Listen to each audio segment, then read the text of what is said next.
તો મિત્રો આપણે આજે જીપીએસસી 1-2 નો આ કટ ઓફની વાત કરીએ તો કેટલું રહેશે જીપીએસસીનું, બરાબર. જીપીએસસીના બધા એક્ઝામ આપી છે, મેં પણ આપી છે, એટલે મને અંદાજો છે કે કેટલું રહેશે અને બધાને એક આઈડિયા છે કે પેપર કેવું રહ્યું હતું, બરાબર. પેપરનું લેવલ બહુ ખતરનાક હતું અને પેપરનું લેવલના આધારે મેરિટ છે એ ખૂબ ઓછું રહેશે. દાસા સાહેબના સમયે જે મેરિટ હતું એવું આ વખતે મેરિટ રહેશે. તો આપણે જીપીએસસીના ફાઇનલ આન્સર કી તો નથી આવી, પણ પ્રોવિઝનલ આન્સર કી આવી ગઈ છે, બરાબર. તો એ ખાસ જોઈ લેજો પ્રોવિઝનલ આન્સર કી અને બધાને ચેક કરી લેજો કે કેટલા થાય છે માર્ક્સ, બરાબર. એના ઉપરથી આઈડિયા આવે તમને કે આપણે મેન્સની તૈયારી કરવી જોઈએ કે નહીં.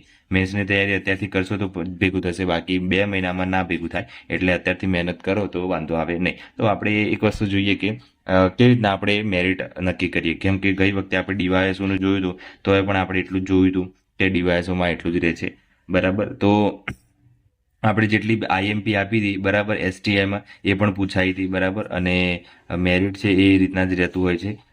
થોડું આગું પાછું થાય પણ બાકી થોડાક 2-3 માર્ક્સ વધી જાય એવું થાય, પણ એ વાત બરાબર છે, કેમ કે જ્યારે ફાઇનલ આન્સર કી આવે છે અને રિઝલ્ટ આવે છે એટલે પછી માર્ક્સ છે એ વધી જતા હોય છે. તો આપણે જનરલી વાત કરીએ તો જનરલ મેલની વાત કરીએ, બરાબર. જનરલ મેલની વાત કરીએ તો એમનું મેરિટ કેટલું રહેશે, બરાબર. પેપર છે આ વખતે 200 માર્ક્સનું હતું, બધાને ખબર જ છે, બરાબર. 200 માર્ક્સનું પેપર હતું એટલે પેપરના આધારે લેવલ જોઈએ તો આપણે મેલનું કેટલું રહેશે, તો મેલનું મારા ખ્યાલથી 90ની આસપાસ રહેશે, બરાબર. જનરલ મેલની વાત કરું છું તો 90ની આસપાસ રહેશે. 90 પ્લસ પણ થઈ શકે છે, બરાબર. તો 90 છે, 90થી ઉપર જેને હોય એ બધા મેન્સની તૈયારી કરવાનું ચાલુ કરી દે તો સારું, કેમ કે જનરલ મેન છે એ, બરાબર. તો એ જનરલ મેલનું છે એ મારા ખ્યાલથી 100ની આસપાસ જ રહેશે, 100ની અંડર જ, બરાબર. પણ 90ની ઉપર હશે જેને એ બધા તૈયારી કરી દેજો. થોડું ઉપર થઈ શકે છે, કદાચ 90 to કદાચ 90નું 95 થઈ જાય તો નક્કી નહીં, પણ 90ની આસપાસ હોય તો તૈયારી ચાલુ કરી દેવાય.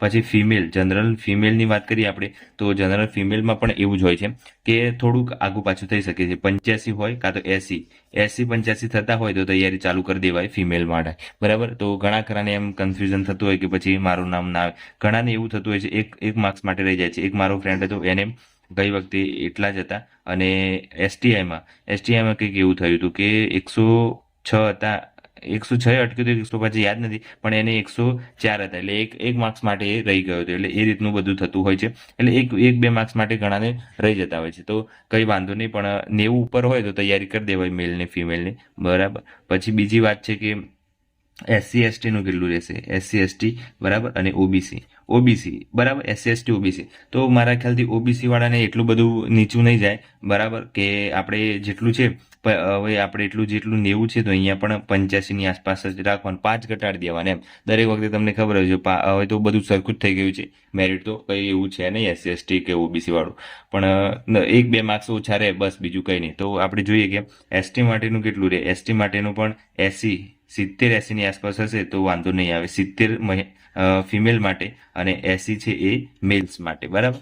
તો મેલ માટે આપણે 80 અને 70 છે એ ફિમેલ માટે. એસટી માટે પણ સેમ એવી રીતે કે 80 અને 80 એટલે કે મારા ખ્યાલથી 80 જેને આસપાસ હશે, બરાબર. 80 પ્લસ જેને તૈયારી હશે એ બધા તૈયારી ચાલુ કરી દે મેન્સની તો વાંધો આવે નહીં. બધાનું ઓલમોસ્ટ એટલાની આસપાસ જ રહેશે. તો તૈયારી છોકરીઓ હોય કે છોકરાઓ હોય 80 ઉપર હોય એટલે તૈયારી ચાલુ કરી દેજો મેન્સની, બરાબર. એસસી એસટી વાળાની વાત કરું છું, બરાબર, બીજા કોઈની વાત નથી કરતો. બાકી જનરલ વાળાની તો જનરલ મેલ્સની તો 90 છે, 90 પ્લસ જ રાખવાની, એ ધ્યાન રાખીને તૈયારી કરવાની. આ તો નક્કી ના કહેવાય, બરાબર. પ્રોવિઝનલ આન્સર કી પ્રમાણે મેરિટ આટલું રહે, પછી આપણે આઈડિયા આવે કે પછી ફાઇનલ આન્સર કીમાં આવે તો એમાં માર્ક્સ ઘણાના +2-3 વધી જતા હોય છે, એટલા કારણે વધી જાય, બરાબર. તો આટલું ટાર્ગેટ રાખવાનું કે આપણે જો કદાચ 80 પ્લસ થાય છે તો તૈયારી ચાલુ કરી દેવાની એસસી એસટી માટે, અને 90 પ્લસ થાય છે તો જનરલ વાળા માટે, બરાબર. તો આટલું મેરિટ અંદાજે રહી શકે છે.